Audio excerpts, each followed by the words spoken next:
Earth's enormous velocity. Higher. And Kim. Knowledge far in advance of our own. That's a smart thing.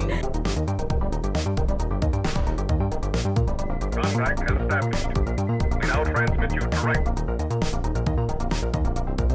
Idle time. Ladies and gentlemen, this is terrific. Right.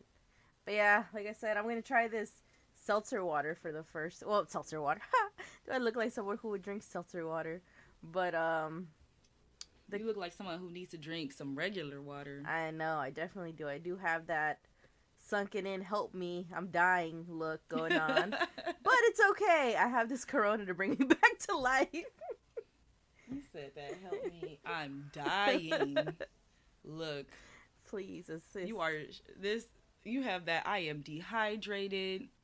Someone come get me. Somebody come get her. She's not dancing like a stripper. That song, and you know the meme version of it, like will randomly pop in my head. Me like too. for no reason. I'll be chilling at home, but all of a sudden I hear somebody come get her. She's dancing like a stripper. I'm sorry, but ever since you sent me that meme of the fucking snail throwing its ass like there ain't no tomorrow, that's all I think. Hey. I was like, dang, like, is that shell okay? Snails throw ass too. Everybody can throw Shit. something. But yeah, I'm excited to try it. I've never tried it before. Hold on, let me open. Let's do this together, Kim, because I ain't never tried Some it. ASMR. Did you crack it open yet? No, not yet. Hold on, let me look. So on Reddit, I had seen something we already knew, but I was like, reading Reddit or whatever, and someone had posted a question like, what are some of the dark things that regular people wouldn't know about your job? And one of the warehouse workers said, clean your cans directly before drinking because people step on them, mice be running over them, and sometimes they're like stuck under like leaky Stuff. Yeah, leaky stuff, and it's just on there. And it's something we've already done because I think I learned it from you or your mom. Yeah, because my mom is always like, you need to clean that. Yeah. Even if it's like canned goods, like I always have to rinse or wipe. Mm-hmm. Yeah, especially like, the little ridge, you got to get in there. Yeah. So you got to get in there. Yeah, so ever since, like, shit, we've been doing it for how long? Since we've been, like, children and shit like that? Yeah. So, like, it's always been ingrained in me, but finally I read that, and I'm like, confirmation. I'm not just doing this because I'm some extra bitch, like, legit. So... Yeah, because my mom had always said, because you don't know how long these cans have been. Shout out to Patrice. Man, yeah, shout out to my mom. Because she always was like, you don't know how long this stuff had been sitting in the warehouse. You don't know who touched what. Yeah. Something Clean similar it. to that. Like, I got, at minimum, I have to wipe it, at minimum. Yeah, that's what you just saw. Okay, let's see if I get this crack. All right. Yes, some ASMR. All right, let's try this. I'm just a little scared because it says 0 carbs, 0 sugar, 90 calories. Oh, 0 sugar. Yeah. I'm always scared when it says 0 Yeah, me sugar. too. Because sometimes, like, what is it, that bubbly, like flavored bubbly water? Yeah. Oh, I hate that stuff shit smells too. so good. Like when we first started getting it at my job, I like grapefruit flavored stuff. So I was like, okay, cool. I'll try the grapefruit one. That one looks good. I opened it. It smells so good. It's just it's a beautiful grapefruit smell. Mm-hmm. I took that sip. I had to return it. I returned it So bad. I had to go get my money back. I had to exchange it for, I think I got some regular water or something. Like, I was like, oh no. I took a sip and I was like, this is not it. And I was like, let me take another sip. Nope, still not it. And I had to return it. That's crazy. I was like, I cannot. And then the vendor, I forget which company that is. The vendor, he like randomly was telling me this pretty much the same thing. Like he had bought it, like, trying to, what is it? Buying from his own company. Supporting his company, with their new products. So he's like, I'm going to buy some. Like, I'm going to drink it. He said the same thing. That's gross. And you know what? I don't see a lot of people buy it, but I do see people buy it. Yeah. But I don't know. If it say 0 sugar, it ain't for me. Same. Low sugar. Not even. Or, I couldn't, like, I'm like, come on, just give it to me the way it's supposed to be. Stop trying to jip me out of my sugar. Just fucking give it to me. Yeah. If I want that If you're not diabetes, supposed to have I will sugar- get it. God damn it. Man, it's in my blood. I'm a little scared because I smelled it. First of all, Corona ain't even my type of beer. I don't ever drink Corona. Whenever people say, "Oh, I love me some fucking Corona," I just look at them like, "Are you fucking serious? There's so many other great beers out there, and you're gonna fucking pick Corona?" But Or whatever. you can choose no beer at all like me because I think beer tastes horrible. I don't know how y'all doing it. It's good. And then I don't want to hear none of that. Oh, you gotta just try. I've tried a couple of them, and they all taste relatively the same to me, like what I would imagine ass tastes like. I don't want it. Well, no, I because don't want it. take in mind there are people who hardcore love seltzer water, and that shit tastes weird too. My mom loves seltzer water, and she's been trying to get me to drink it so I can like cut out soda and stuff like that. But it's a no go. It's a no go. I just you can't. just cut out soda and drink juice. That's what I do. Like I rarely drink soda. I usually will drink like apple juice, orange juice. Those are my main juices. Fruit punch, juice. That's not like real juice. That's 5% though. But okay, is seltzer water the same as like mineral water? Listen. I'm not a seltzer water connoisseur, so You I'm said, not I sure. don't know. But they both taste like ass, and they both taste like ass. Yeah, What 'cause happened? to me- I became fucking who's to that me- guy? Go ahead and kiss now. Ugh. I don't know where that list came from, but it came from somewhere. But yeah, like they both taste like ass to me, and I'm just like, ugh. Yeah, because to me they taste like you know, like when you just like Perrier or whatever, those plain ones, they taste like baking soda water. Ugh. Like if I wanted to taste sparkling baking soda water, I just drop some in my cup, like my regular water cup. That's what it tastes like to me. It's gross. You know, no shade to people who love drinking those. Yeah. It ain't for me. I'd rather drink some regular water. Right now, I'm drinking regular water, and we don't have no, like, ice in the freezer right now. And so I just threw some frozen pineapple that I had in the freezer as my ice cubes, and that's what I'm working with today. Fucking bougie over here. She's like, I don't have any. I didn't have cubes, ice. so I put I have frozen pineapple fruit. chunks in there. I have frozen fruit because you guys know I love me a good smoothie. I have 3 blenders. I have 2 little ones, little personal ones, and then I have, I think it's a Ninja. It's pretty I big like, too. I like fruit smoothies. Yeah, that's a big one. Yeah, the other 2 are small, like 1 cup. But like, I like smoothies, so I'll be going to Costco and they have the big bags of frozen fruit, which is cool. They have one bag where they're already like packaged, so you just in the bag. There's like a whole bunch of little bags with like fruit and I think spinach and kale or something. I know it's one of those green leafy things in there mixed with the fruit. And all you do is pop it open, pour it in your blender, add whatever juice or water or whatever you're gonna put in it, and it's good to go. But then they also have, big bags of just frozen fruit, and then you just get some out of it. And so one day I bought a bag that was just pineapple, and I still have that one. And so I was like, dang, we don't got no ice cubes, no ice tray in the freezer right now. We don't have no cold water right now. Oh, no. So I just was like, I got to figure it out. So I was like, I got these frozen fruit chunks. It has like, Threw them in there. it's your fucking water with essence of pineapple in it. Like, Yeah. Yes. It's mixing in now. Because I'm like 2/3 of the way down from my Universal Studios Halloween Horror Nights 2019 cup.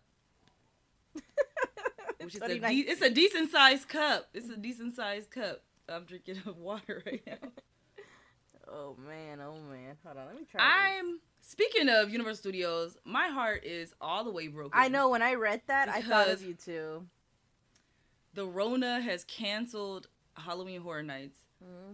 I was waiting for them to unveil the mazes, No. and they canceled it. They canceled it, here in California and in Florida. In Florida? And the crazy part is because Wow. Florida, theirs is open. You know how they opened Yeah. everything up over there, like it Yeah. ain't no pandemic happening.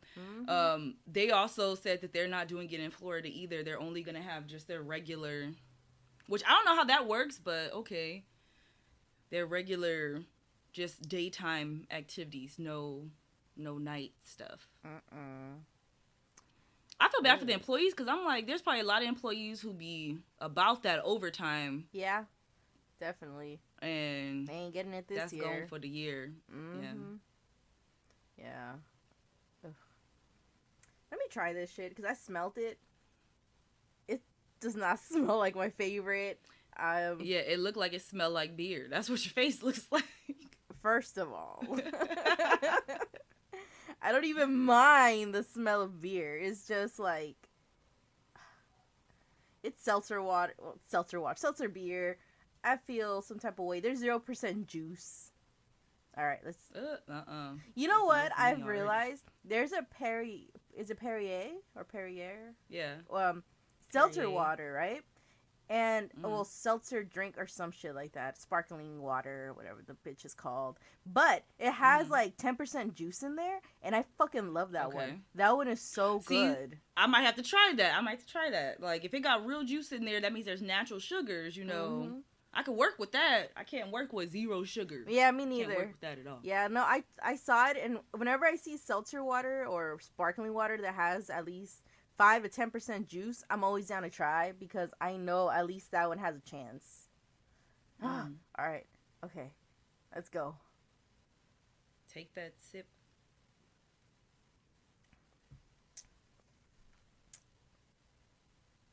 You don't look too disappointed. No, I don't. It's not bad. That's a plus. Yeah, it's not bad. It just has, well, it's a cherry flavor one. So it has like the slightest nuance of cherry. But I don't really taste the beer. You know what? It's not bad. That's probably positive. It's that it not doesn't taste bad. like beer. Yeah. Well, I like how beer tastes. I don't like how Corona beer tastes, but it doesn't taste like beer. It has the slightest taste of cherry. It's not bad. I will drink it. I will drink this. Hey guys, welcome back to Item 9 Podcast. This is Hyra. And Kim. Thank you for joining us on another Friday. I hope you guys are having a great day, a great week, a great fucking month. We're back at you guys with another story. And it's my week, so I hope you guys enjoy it. You guys ready to go? You ready, Kim? Yeah, the only thing I want to mention, because I'm a nerd, is today is Neville Longbottom's birthday. Happy birthday, Neville. I'm always going to drop in Harry Potter stuff wherever I can. I'm actually going to post something on our Instagram. I just haven't got a chance to do it today yet.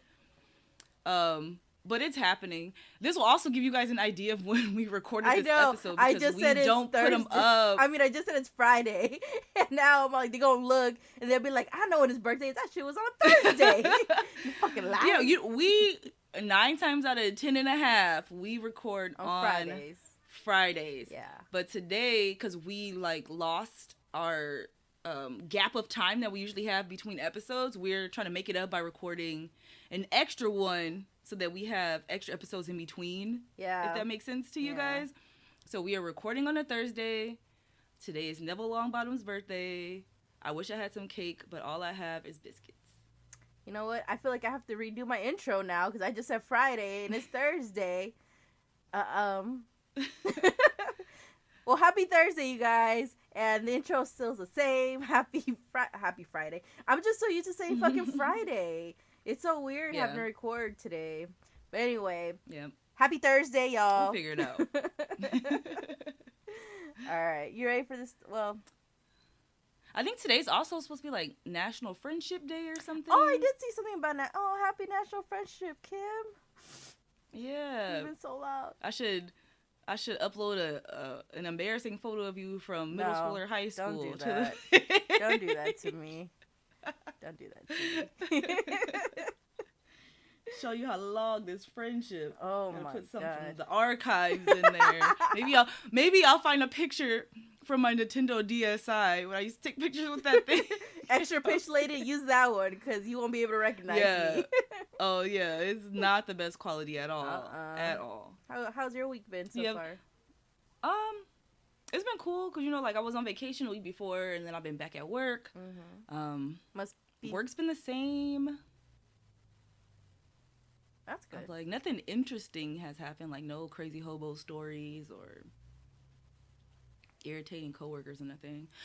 I have to remember to message. Let me tell you, I forgot. What I forgot happened? all about this. Rewind. Yesterday. So, at my job, we have a photo department. So I was back there, just catching up orders and stuff. And then sometimes people go back there and they just push print, but they don't like get the orders together. And so I'm finding all these like tickets. And so I'm going through and like putting orders together, like with pictures that are printed and stuff. And so then I have a couple of tickets that don't have any pictures, but I don't see any pictures left to print. So I'm going through, like, one of them I had to reprint, but then I found the photos later because somebody put them in a weird spot. But anyway, so I get down to like the last ticket. It's a mini canvas. Like, we sell canvases from like 4x6 all the way up to like 12x12s, I think. No, 16x20s. You can get canvas all the way up that size. But the little 4x6 ones, which is the size of like a regular photo, we haven't had that long. So I look and I was like, okay, so I get the stuff out and I'm pretty much ready to go. And then I go to the computer and look up what the picture is. What is it? Girl, somebody. Is it a penis? It's a butthole. It's a Somebody butthole? leaned over the bed. They leaned over the bed. It is a woman. She is leaned over the bed so that her butt is in full view Nice. of the camera. Nice. And it's a butthole. Classic. So obviously we're not printing that because that is in violation of our terms of use. You want a butthole canvas, you got to go somewhere fancy. You can't do that in no regular place because that's not it. And so I was like, what the heck? And I like told some of my other coworkers, like, can you believe this nonsense? But yeah, and so then when I looked it up in the system, I noticed that one of my other coworkers, I guess, had already seen it and he had already canceled the order. Yeah. We are not printing that. I think that people assume that places where you print photos, that it's just like a machine that does it. And it's like, do we like try to look at people's photos? No. But do we still see people's photos? Yes. Yeah. I've told you before about there's a guy that comes in, and I guess he was coming in for the longest before I even seen him. Like, I had just heard about him, where he prints like, and it's not just naked photos of guys. It's like graphic naked photos of guys, like body parts in body parts, like in body parts, like penetration. Wow. Very graphic images that he would print. And it's like, it's not a problem to print like, not fully clothed people, like, in general. Like bottom boob? Yeah, well, the thing is, like, girls come and they print like the prison photos all the time that they send into prison jail. Photos? Girl, what you are know those? the jail photos No, where they're like in me. they're being like bathing suits, they be in their underwear, they be in the bed, like where they're God. obviously sending it to jail. But like, so it's like, it's not a problem that he's printing like these naked dudes. Like, if you want a picture of a dude in the thong, get you a picture of a dude in the thong. It's just where the penetration and the graphicness of it comes into the picture. That's where we have a problem. And then it's like, for the longest, my old boss, he just didn't do anything. Like, he was literally the worst. I guess the photo guys had complained about it for like the longest, because this dude's been coming to my store for a long time.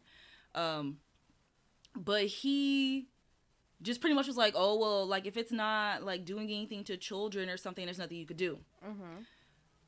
Fast forward to one day, I was talking about it to one of my coworkers that used to work with us. He doesn't work with us anymore. And he mentioned, because I think used to work at Target, that, it should be against the photo terms of use. Yeah. And I was like, you're right. So I looked it up. Sure enough, it's like the second bullet on there. Wow. You can't read to the second dot? Fuck. Apparently, I don't know. Apparently, my old boss couldn't read. You know what? And that's sad. That's most of our bosses. But I don't know. And then the worst part is, it's because they have this like this environment where they always try to, like, we don't ever say like the customer's always right, because that's nonsense. But at the same time, like, the higher ups always kind of leaning towards just give them whatever they want. Yeah. And that's not it. That's not gonna happen with me. And so this guy, he ended up not being aggressive or anything. And I walked up to, because I finally seen him. I walked up to him and I was like, hey, these photos right here that you sent in to be printed are not okay. You can print whatever you want, but you cannot have, you know, these graphic naked photos anymore. Mm-hmm. And he was just like, oh, okay, that's fine. Like, I won't print those anymore. And we haven't really had any problem anymore. Every time he comes and talks to me. Like, that's my friend. Like, I don't know. There be customers that come talk to you. Like, they your friend. They really know you. So he don't add himself to that list. And so now every time he sees me, he tries to talk to me. And we have a little conversation. And it's like every now and then he'll try to slip one or two in. But it's not like he's not somebody who only prints a handful. He be printing like 100 photos. You know, it'd be a lot. Like, my question is, what do you do with all these photos? Because, like, I couldn't even imagine having them in real life. It's like, I want to know, but at the same time, I also don't want to know. Yeah, and I don't want him to be comfortable with telling me stuff like that, so I can't ask, you know? Definitely. Oh, my goodness. So, yeah, because he comes in and he gets a lot, and he'll ask, like, oh, do we have any coupon codes? Because sometimes we do. Like, you order, like, over 100, then we might have one, but not all the time. But, yeah. That's fucking crazy. A butthole. I don't know these people. Started off with the butthole and we went into penetration. By God. Yes. Yeah, because it immediately reminded me of him because he still comes in. Like, he'll come in like twice a month or something and get more pictures. But yeah, I don't. This lady had some nerves. Or man, I don't remember what the name was on there. But the lady who took the picture had some nerves. Like, it's straight. And it's not even just like, oh, butt bent over. Like, it was whole. Like, and she wasn't like a little bitty girl. Like, this is somebody who had a butt and it was just open. I don't know. It's scarred. And then the fact that they had the audacity to, one, get it on try to get it on canvas. And two, they used a coupon code for 40% off. You should pay full price for that asshole picture. That's crazy. Well, that was my week. Matter of fact, that was yesterday. That's crazy. That happened to me. That's crazy. Wow. Well, at least yesterday. You didn't have to dodge piss all day yesterday. That's cool. Yeah, that is a positive. Yeah, whatever. I'm still mad about that day. How was your week at work? Man. How was your week at work? It was a week. It was fine. At least I didn't get pissed on this time, which is very helpful. But I feel like my reflexes are getting faster because, like, he come out, whip it out, start shaking. I'd be like, ha, ha, ha. I'm like, lay back in bed, bitch. No, I don't say that, but he go. I mean, that's positive. I mean, to add some insight, I don't remember if we've ever mentioned it, that Hyra is a nurse, and so that's why she's dodging pee. I don't like the golden She's shower. Not just out in the world. She's just not out in the world dodging pee for some reason. Like, she works at a place and there's a patient who you got to dodge pee when you with him for some reason. Yeah. He just can't get it together. Any jams of the week? Do you have any? That's what I was going to ask you. This week, no. Like, I am unashamedly still listening to the Hamilton soundtrack. Oh, no, I be jamming listening to Hamilton. I don't know. It's good. I don't know. Okay. This is one thing that I always think is, like, funny, but it's irritating when there's those people who are like, oh, everybody's watching that or everybody's listening to that and I don't want to be on the bandwagon, so I'm not going to do it. Mm-hmm. And it's like one of my friends mentioned that because we had mentioned about Hamilton. Mm-hmm. And it's like, okay, but at the same time, they're also, like, interested and want to ask questions. And it's like, it's not being on the bandwagon if you're interested, you know? Yeah. It's different if, like, you just watching it because everyone else is watching it. Like Tiger King, like, that was mentioned too, but I'm like, the thing about Tiger King is most of us watched it at the same time. Yeah. So there is no jumping on the bandwagon. Like, I saw the preview, and I was like, ooh, that looked good, and I clicked on it. Nobody was talking about it yet because it had literally just came out. Yeah. Like, we was all watching at the same thing because he mentioned that too. The Tiger King thing, and I'm just like, it's not jumping on the bandwagon if you are genuinely interested in the thing. Yeah. I don't know. I'm like, my thing about jumping on bandwagons is, why are you mad if you're on the bandwagon and you're having fun with all these people in the wagon? Like, what's wrong with that? Yeah. At least you found what's wrong with the wagon? Yeah, what's wrong with the wagon? Like, it's one thing if you watch it and you don't like it and, you know, you dip out of there. That's fine. It's different if you're on the bandwagon, you're just there because you think that's a cool thing to do. That's when being on the bandwagon kind of sucks. That's the difference. Yeah. So if you're interested in it, be unashamedly happy with the things you like. Because what's the point of liking? Check it out. Check it out, like it, love it, do that, Because, if you were doing something and people loved it, you'd want them to be raving about it too. Excuse me, raving about it too. You don't want them to be hiding out in the little shadows, being like, hiding, no, like what you like and fucking have fun with it. Life is short. Don't be over here too scared to jump on a bandwagon because you think people are going to look at you. Like, fuck those people. They're probably assholes anyway. Yeah. You don't want to hang out with them either. Yeah, who's judging you? If they're judging you, then you don't need to have them around. Exactly. Cause I started watching Game of Thrones a couple of seasons in. Mm-hmm. And that's also with me not, at the time I didn't have any friends who were, currently watching it either. I just, I like stuff that happens in, fantasy, sci-fi stuff. Mm-hmm. So that's already, it was already on my radar before I even picked it up. And then I got the HBO subscription, and I started watching it. And then, actually, I think I started watching on some, one of those websites that be having stuff on there. And then I ended up getting HBO and watching the whole thing. And then I ended up... showing it to Anthony, and then he liked it and watched the whole thing. Just because a lot of people like something doesn't mean that it's weird for you to like it too. Yeah. I don't know how to explain that. If you like it, then you like it. It doesn't matter if everybody else is watching it too. Mm-hmm. But yep, I don't know. Yeah, I don't know. That's one of my biggest pet peeves when people say stuff like that. Okay, I'll say it too, but it'll be mostly in a joking way, especially if I've seen something and I thought it was completely stupid. Like The Kissing Booth. Mm-hmm. Have you seen The Kissing Booth from Netflix? No. It's trash. It's not on my list I don't like it. It's dumb. But people love it up and down. And it's just that movie's trash, but if you like it, you fucking like it. Whatever, Yeah. But in our opinion. Yeah, because one of my friends mentioned that too the other day because the new season, I know it just came out. The new movie. And I'm just like... It's a movie. It's a movie? I thought it was a show. No, The Kissing Booth is a movie. It might, from when I saw it, there was part movie 1, and I thought that was it, and I was like, thank God. But then they made a part 2, and I was like, fuck.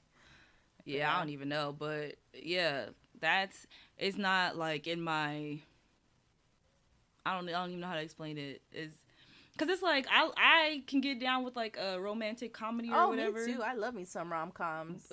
But that one, ever since I've seen the preview, it wasn't it for me either. Yeah. So, sometimes everybody's watching something and you don't want to watch it, and sometimes everybody's watching something you do. Hey, do you, man. You know what I mean? Go for it.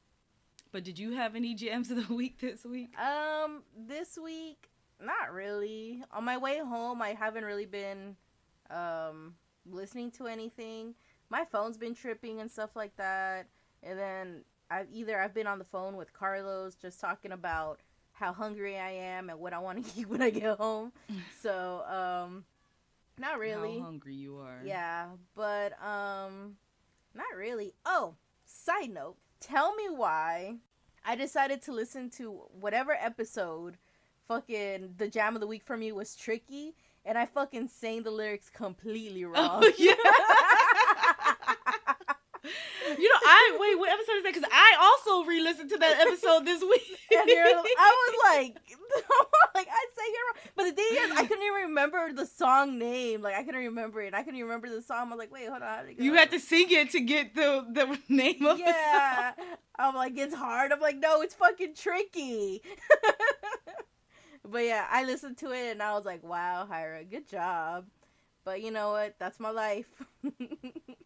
You should rap more often on here. Oh yeah, definitely. You know what? Where I work, I always be singing or dancing and stuff like that. So I don't think it's at first I do think they thought it was weird, but the more I do it, the more I feel like they don't care as much, or they're just getting used to me. I don't know. Yeah, they're probably just getting used to you. But yeah. They're like, she be singing, she be dancing, she be getting her work done. Exactly. I go in with a smile, I leave with a smile while crying out the door. but I be having a good time. It's fun. But yeah, you ready for a story?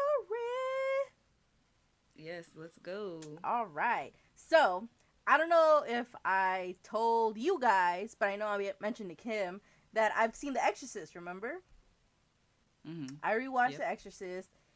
As an adult, it's completely different. I feel like I watch it now and I am less scared, and it makes me laugh more than it makes me cry and Be uncomfortable. yeah, and be uncomfortable and hide. But I actually wanted to do a story about how the Exorcist was made, but I think it'd be better for you to make it since you're our movie connoisseur over here. So I feel like it'd be fun. How The Exorcist was made. Yeah, like all the hiccups and stuff that they did. I think it'd be fun for you to research, because I started researching it and I was like, nah, I feel like Kim would enjoy this way more. So, maybe, hint, hint. Anyway, so I was Some movie history. yeah. So since I was watching some of the documentaries about it, I saw the person who wrote the book of The Exorcist, and he was actually inspired by a real life event that I didn't know The Exorcist was inspired by a real life event at all. So I decided to look that up, and it's something. You ready? The real event. Yeah. All right. The real exorcists. Exorcist. All right. So, this event takes place in 1949. There is a boy, his name, well, they protect the child, so we don't know the kid's real name or anything like that, but he goes by Roland Doe or Robbie. So, if you hear me saying Roland or Robbie, it's the same kid. So, Roland is a young teenager. I want to say about 13 years old, right? And he has an aunt who is a spiritualist. Because, spiritualism, I guess, was kind of big back in the 50s or whatever. And so his aunt teaches him how to use a Ouija board. Which, fun fact, did you know Ouija board means yes, yes? It is French and German for yes. Oh. So yes, Oh. and then ja is, I guess, German for yes, so it's yes, yes.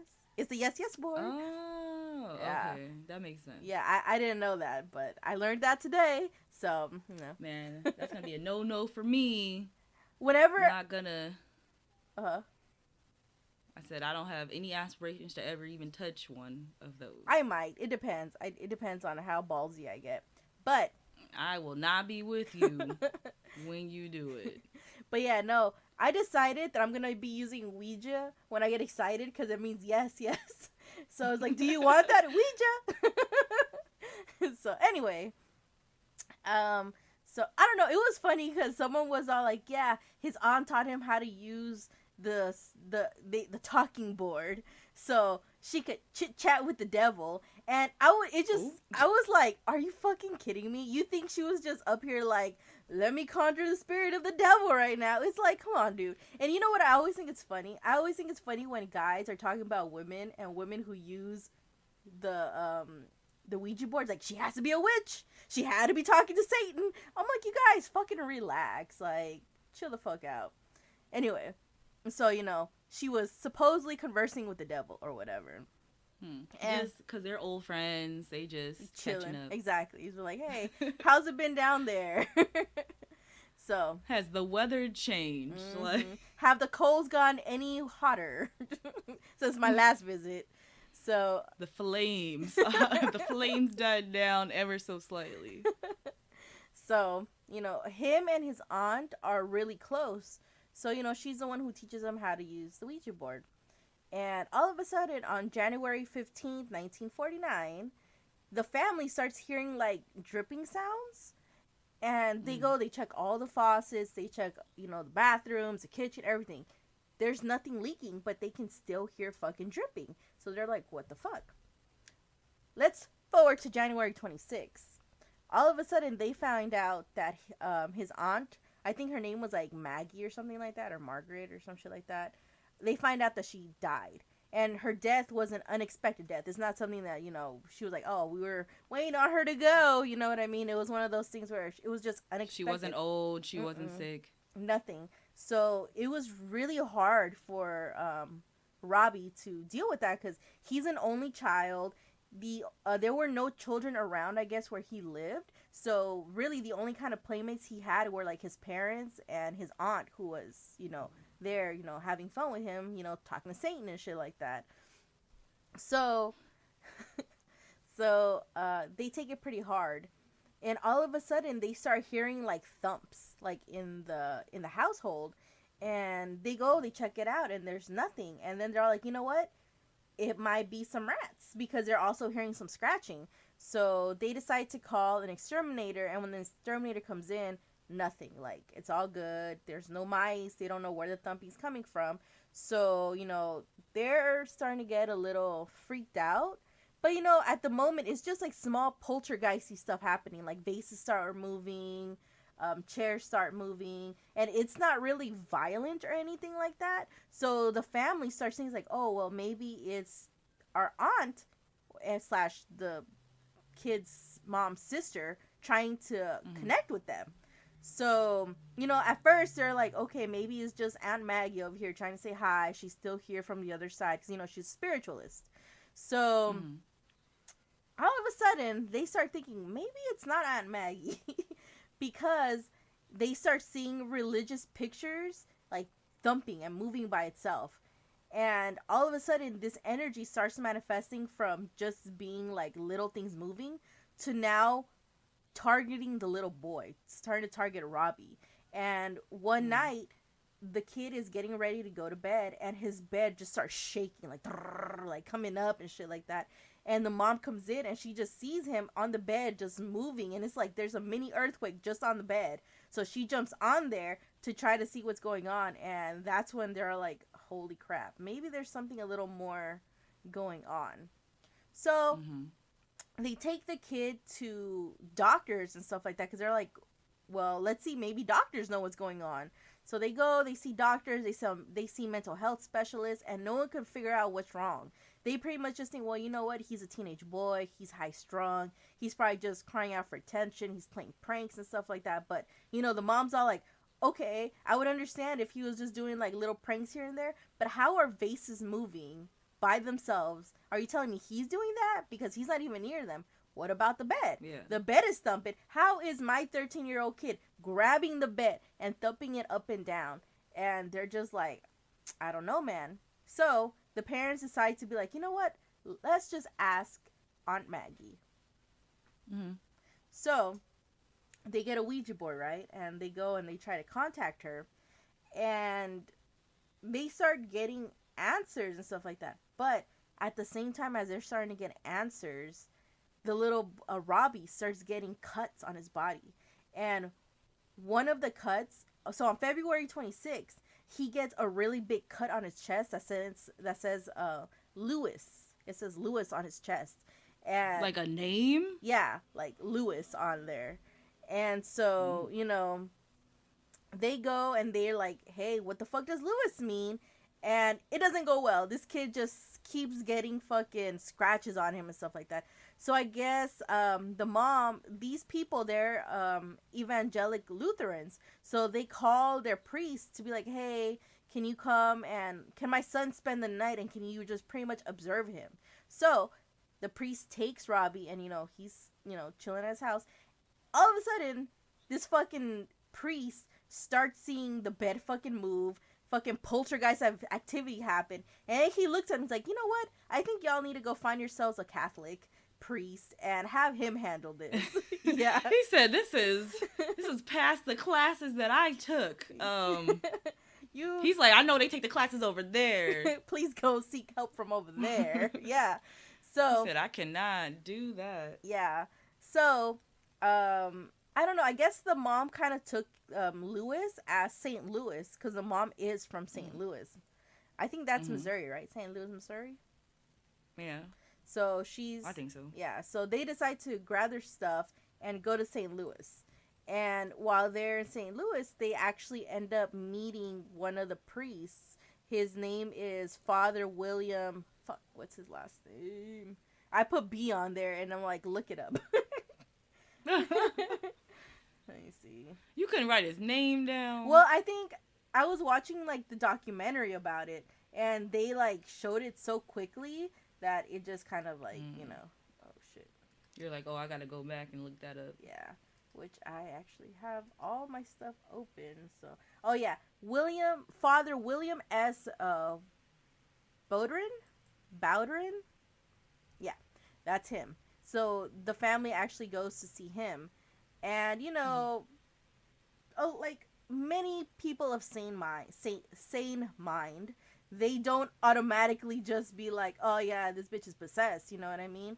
They go over there, and the father's like, well, if you think he's possessed, I'll come back tomorrow with another priest, and we're gonna do some tests on him. See how it goes. So he leaves, right? Okay, so he grabs another priest, right? The other priest's name is Raymond Bishop. And they go to the kid and, they start talking to him. And then they decide to start praying over him.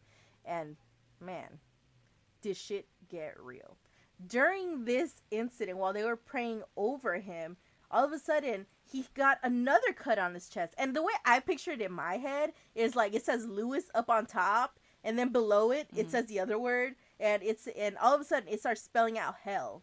And they're like, and they start dousing the kid with fucking holy water, right? And while he's starting to get like holy water sprinkled on him and shit like that, he starts obviously being in pain because no demon like to be clean, so they don't like the water. And on top of that, especially not with no holy water, not blessed water. Exactly. And so he also ends up getting like a picture on his right leg. And these are from Father Bishop himself. The devil was portrayed in red. His arms were held above his head, and it seemed to be webbed, giving a hideous appearance of a bat. That shit was carved on this little boy's right leg. Yeah, I was about to say that the picture appeared on his body. And it was that specific picture. Like, I'm thinking this dude's a fucking Picasso because his webs are appearing and shit like that. I was like, goddamn. So, that shit happens. And the priest's like, so we got us a possession in our hands. So they end up, leaving for the night. And, before there could be any type of exorcism, they have to, like, contact like the church and stuff like that, see if it gets authorized. And I guess it went through because from at least from what I know is that you have to go to doctors and you have to go to mental health specialists to double check. Yeah, and they already did that before they contacted the father. So, and it was one of the doctors or one of the mental health people who pretty much told them maybe you should go seek out a religious person to come help. And then they went to their father, and their father's like, I ain't never dealt with no possession before, so go get you a Catholic. So that's how they ended up there. So, he was able to, get his authorization pretty quickly. And so, they're like, all right, y'all, we're in possession mode. We need to strap up and get some backup. So for Father Bowrin, he's never done an exorcism before. This is his very first one. So with him, he needs to start, reading their, what is it called? Rituale Romana, I think that's what it's called. That's like the ritual book. Yeah, like the ritual book. The Rituale Romani or something like that. Sorry, I don't speak Latin. My bad. We didn't have Latin in my our community high school. What is it called? At the high school that we went to. Yeah, we didn't go to no private college. I mean, private community high school. Private. Girl, what am I saying? School? I ain't go to no private high school. Private school? Yeah. We didn't go to private school. So we went to public school. So we couldn't get Latin there. So excuse me.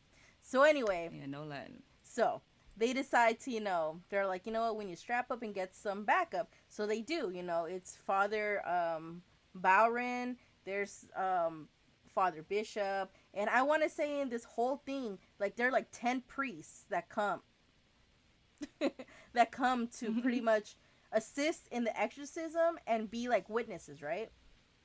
So the first days they're in someone's home. I'm not exactly sure whose home it is because when I was doing my research and stuff like that, it does say that they moved from where they lived to St. Louis.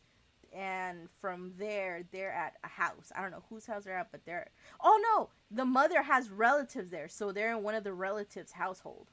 So day 2 comes in, and they start doing their exorcism and stuff like that, and all of a sudden Robbie starts getting really sick, and he vomits and stuff like that, and all of a sudden he starts acting completely normal, like his behavior has changed from how fucking weird he was being, right? So I guess the family starts to believe that, oh, okay, maybe you guys cast it out of him, maybe like he's all good, like leave him. So the father Bowron and Father Bishop, they leave, and tell me why an hour later, so they leave at 2 a.m. All of a sudden, an hour later, it starts acting up again, and they have to come right back to work at 3:15 because it wasn't working. Wow. And Father Bowron was also kind of like, I don't think it's really gone, because in the ritual book it does say that the demon will start to subdue to make it look like he's better, but in reality it's just a trick. They want you to leave and have the whatever soul to itself or whatever, right?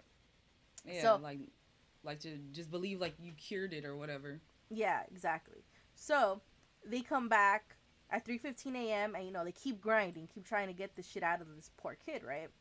On Sunday, March 20th, this is the 5th day of the exorcism. Around 8:15 at night, this kid starts getting super fucking violent. This is the point where they start seeing that he has an abnormal amount of strength. They start hearing him talk in different voices. Apparently he's been singing this like really hold on, let me say what it was, because I didn't write down what it was just because I didn't think it was that important, but like now that I'm talking to you, it's kind of fun to know. Seems important. Yeah, because that's what it is. He started to recite this song from Strauss's The Blue Danube, which is like, I'm gonna guess it's like a fucking classic song that no child of 13 should know about. Like, like At that time, yeah. So he's singing it and shit like that, and he's talking in different tongues and stuff like that, so they're like, holy shit, which granted I would be too. So at this time, the family, after the 5th day, the family really can't hang. They can't keep seeing their kid going through this pain, this type of torture, not only for him but for the family too, because that's their son. So they decide to take the kid from the home to a facility to have to kind of shield the parents from what's happening. And come to find out, the father does say that in the ritual book it does say that too. So like, if you can move the subject to a different place away from other people, it's better to do that than to have it be like a spectacle, you know what I mean? Because at the end of because I feel like at the end of it, it's like that's what that entity wants. It wants this type of attention and shit like that or whatever. So they move him, and they end up taking him on March 22nd, 1949, the 7th day of the exorcism, to Alexian Brothers Hospital in St. Louis, which is a Catholic hospital. And nobody really knows exactly where they took him, but people believe that he was taken to the 5th floor, and that the room he was taken to had locks, and the windows were steel mesh. So like, you really couldn't really, can't get out of there. Get out. You in there. You in there, yeah. So when they end up taking him to that place, they end up getting another priest, which, like I said, there's a lot of them, but these are the main ones that I can like see from what I've read. But all the other priests have mentioned that there were like around 10 of them. So they end up recruiting Walter Halloran to pretty much just restrain the kid. And, he's there because he's also a priest, it's part of his duty.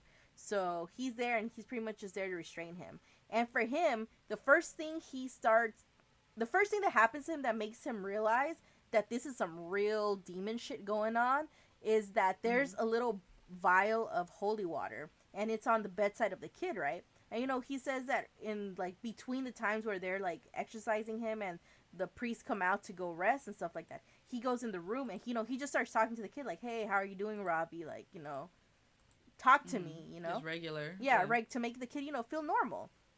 And all of a sudden, that vial levitates and gets flung across the room, past his shoulder, past his face, and hits the wall behind him. And he's all like, there's no way this fucking 13-year-old kid did that. No fucking way. So he starts, to believe it.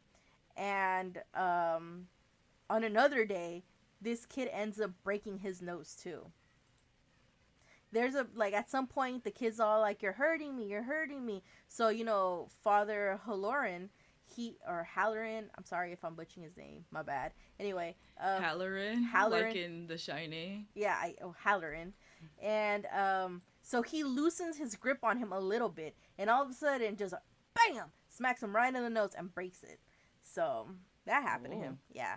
So all the stuff, like all this shit's happening, and all of a sudden, this kid starts talking dirty, And one of his favorite phrases to say is "stick it up your ass," which yeah, he's like, "stick it up your ass." It's funny, but it's not funny. Yeah, it sucks. Like, this is 13, and this is the 40s, like 1949. Like, nobody was saying that. Like, no child was saying that back then. You know what I mean? So, like they said, there was like filth talk, and he was doing like these like weird movements, and he was doing filthy attacks on those at the bedside concerning masturbation and concentrate. Girl, can you just plug in Can you say it? Contraceptives? Just plug in that in there. That's what it is. Contraceptives? Yeah, it's that. And then he was also talking about like sexual relationships between priests and nuns and shit like that. And that's a big no-no. So, yeah. And then, going to one of my days, this kid decides to whip his dick out and piss on him. And he pisses on him like 5 times. Yes, I know. And I was all like, I felt like for the priest, I was like, bro, I feel you.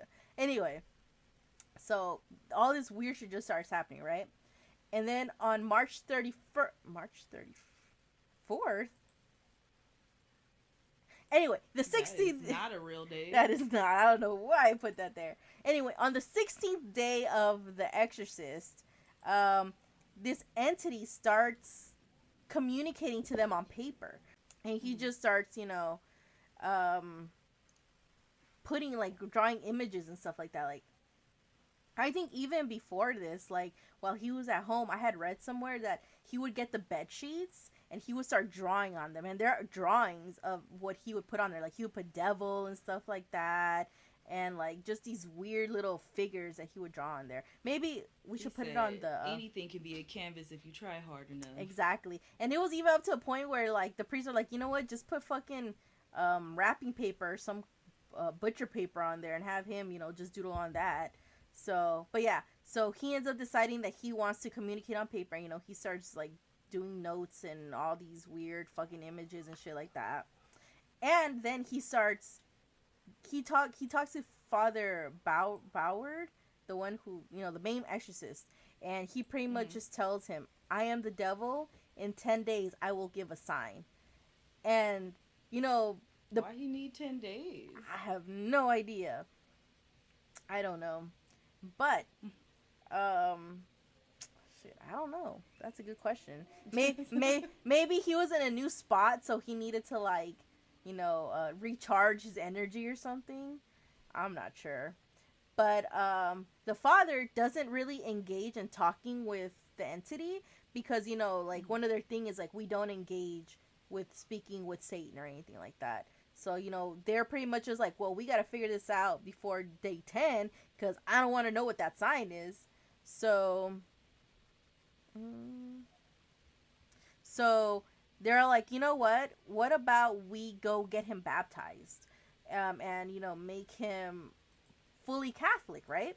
So they talk to Robbie on one of the days where he's more alert. So they ask him like, hey, do you want to be baptized as a Catholic? And Robbie's like, yeah, let's do it. So They go on the 17th day. They're on their way to, to the church, so he can, get dumped in some, so he can go get dunked in some holy water and come out reborn and shit like that. And sitting in the car, they're en route. Tell me why, en route, this kid ends up getting repossessed, grabbing the steering wheel, turning that bitch left, and trying to crash everyone in there. Dang, they Yes. said, I will not be going. Yep. Yes. They said, no baptism for us. Nope. Exactly. So, they decide to just do the baptism at the hospital that they're at, which is like, why wouldn't you do that in the first place? But, whatever. So, they do end up baptizing him, right? So, on day 17th... You making a joke out of this poor boy's possession? You know what? The thing is, like, I have to, because, like, I feel like if I, like, take it more seriously, I won't, like, my nervous laughter is my coping mechanism for all of this. So I was like, I have to make it some sort of joke, because I can't just be listening to all this whack ass shit that's happening to this kid and just be okay with it. You know what I mean? Like, it sucks. It's terrible. Like, yeah, I gotta laugh at it, Okay, so he ends up getting baptized, right? And after he gets baptized, they start realizing that there's a change in him. Like, now he's a lot more chill in the day. Like, I guess before, even in the daytime, he would still have, like periods of possession and stuff like that. But since he got baptized, they started realizing that in the daytime, he's chill as fuck. Like, he's just a normal kid. And, he goes around, he's helping in the hospital and stuff like that. But at night, when they're trying to exorcise him, the priest ain't having a good time. They're not seeing that Robbie in the bed. You know what I mean? Mm-hmm. So he's a different person at night. Completely different. So on the 27th day of The Exorcist, which is April 11th, he ends up getting the word exit carved up on his chesticles and on his chest. I'm leaving that in. On his chest. And so I did put chesticles in there, but that was for myself to read. I didn't know I was gonna read it out loud. If you write it, you gonna read it. If you write it, you gonna read it. Anyway, so he has it carved on his, I guess we're gonna keep it in there then. He gets exit, like in like capital letters, written on his chesticles up here, right? And all of a sudden, this entity starts talking. Like, this time, I guess before, like, it would be more like talking, like, like dirty talk, like talking shit type of talk to the priest. But no, this time he's actually communicating towards them. And he starts telling because I guess the priests are getting somewhere. And he's all like, you only need to say one word, but you're not going to say it. And so these priests are like, what the fuck? What's the word? What's the word? What's the word? We need to find this word out because he don't want us to say this word. So I guess they're starting to like put two and two together, and they realize that the word is the Lord. Exit? The Lord's name. So they just, I'm picturing this as an exorcist. The power of Christ compels you. But they're all like, the power of the Lord compels you. The power of the Lord compels you. And all of a sudden, he just starts fucking tripping out and stuff like that. And all of a sudden, Saint Michael has entered the child. And he pretty much just tells them, y'all need to bounce up out of this kid or else I'm going to beat you guys down. And so they leave. And this is what the kid says. The kid says this. He saw a vision of a beautiful man with flowing wavy hair, holding up a fiery sword and standing over a pit containing a devil. He sat up straight and declared he's gone, just moments before the crucifix on the hospital roof had been hit by lightning. So yeah, this whole thing was fucking dramatic, because I guess while this was happening, they were in the middle of a lightning storm and shit like that, and at the end of it, fucking Michael wins the fight and the fucking whoosh gets hit, like the cross on the roof gets hit, and it's fucking amazing. It's a whole thing. Yeah, it's a whole fucking show.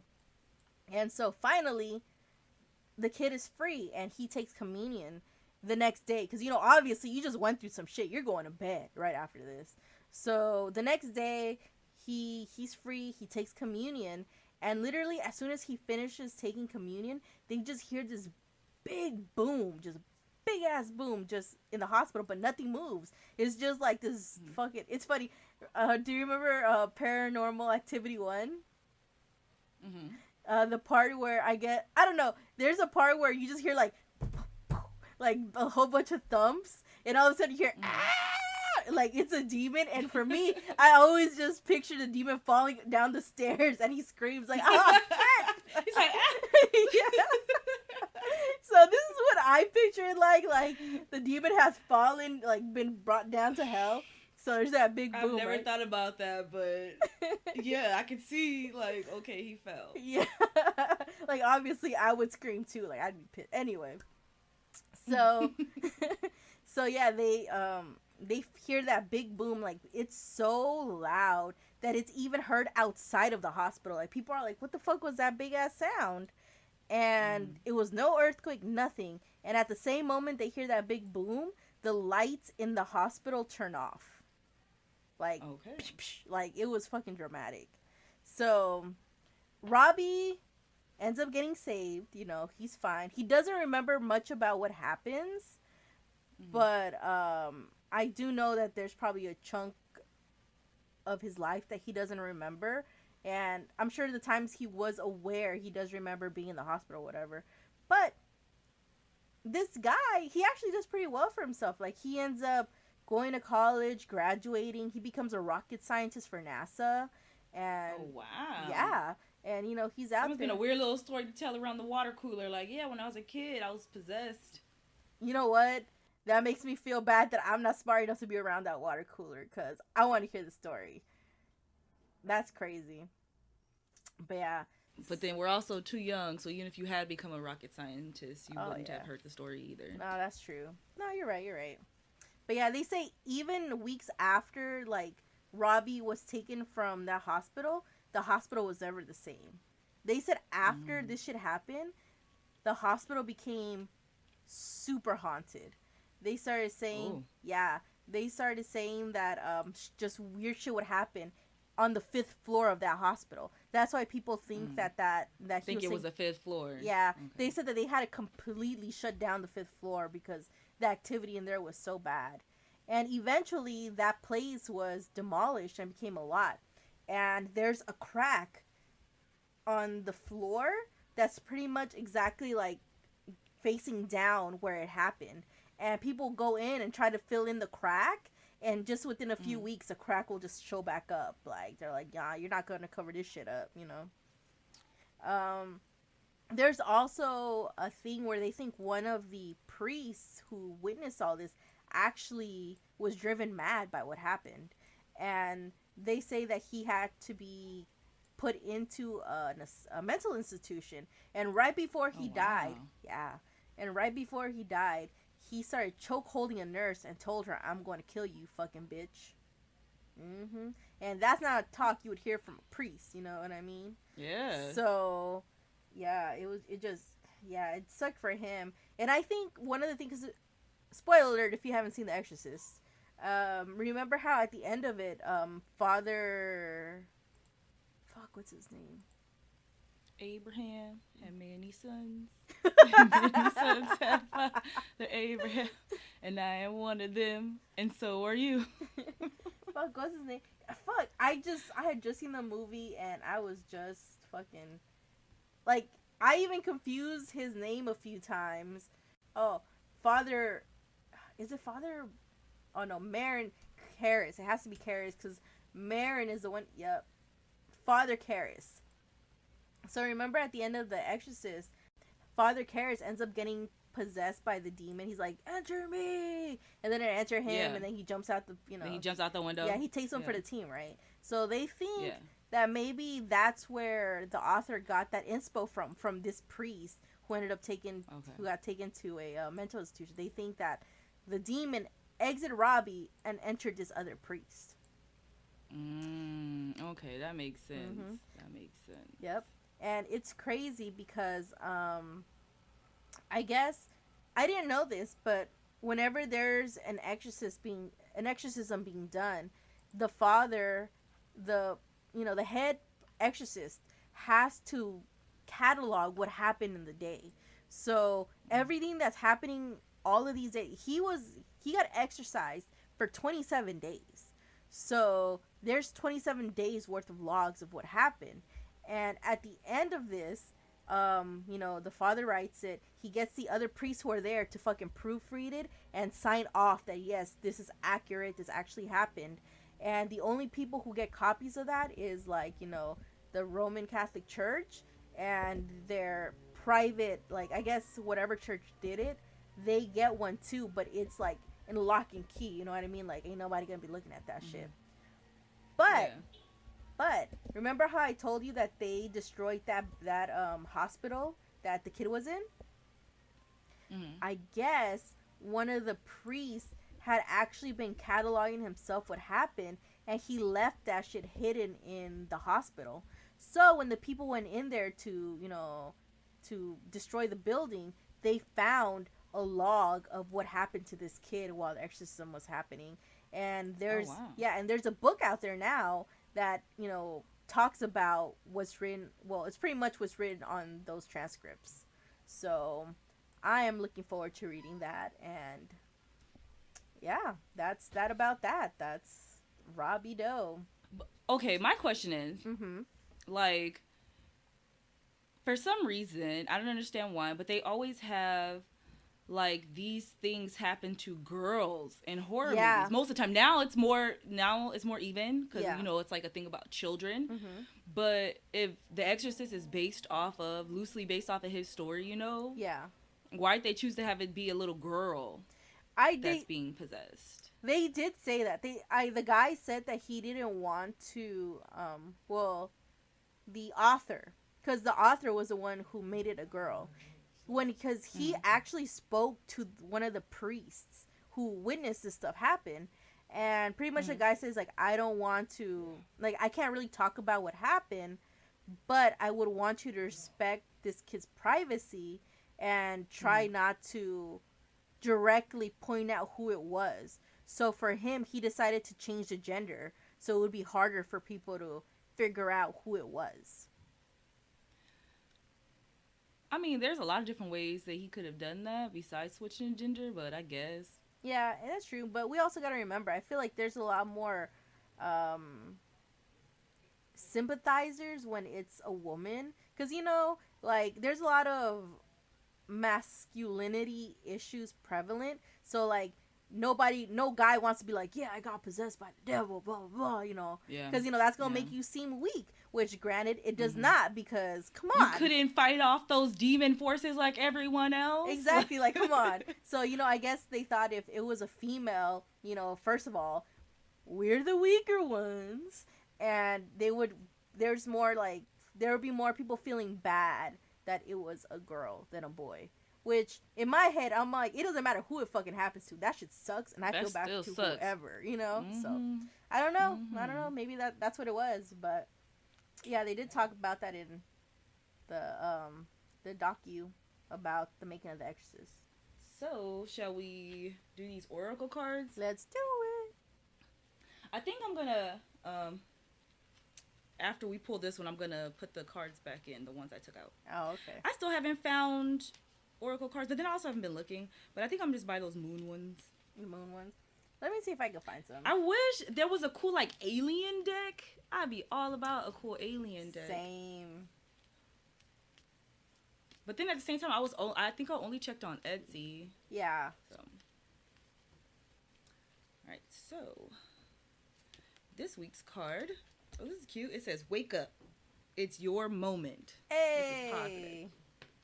This one is number 25. Let's see what is page 25. All right, so it says a rude awakening. Oh, that does not sound fun.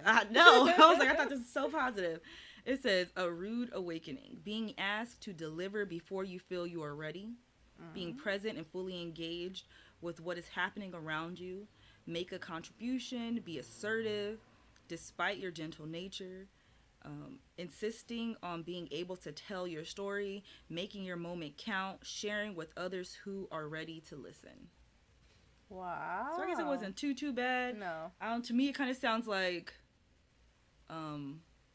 something's gonna happen. You might feel like you're not ready for it, but You ready. when the time is right, the time is right. Yeah. Definitely. That's what I hear from it too. So, don't be shaking too much, grab yourself and just keep trucking through because, there's never a better time than now. So, do it. Like Nike, just do it. There we go. It's funny. I think that takes us back to the fucking bandwagon thing too. Like, come on, man. Yeah, just if you want to watch the show, You fucking watch the show. You do what makes you happy. If you want to watch Hamilton, watch Hamilton. Definitely. But yeah, we hope you guys enjoyed our episode today. We look forward to seeing you guys next week. Thank you so much to our new listeners. You guys don't know how much we appreciate you guys tuning in with us. And for you guys who listen to us every week, like, really, thank you guys. You guys are the real MVPs. And we really mean it when we say you're the I am 9 B's knees. Because you fucking are. Thank you guys so much for all your support. And we'll see you guys next week. This is Hyra. And Kim. And don't forget, you're the bee's knees. Item 9. We'll see you guys next week. Bye. Toodaloo.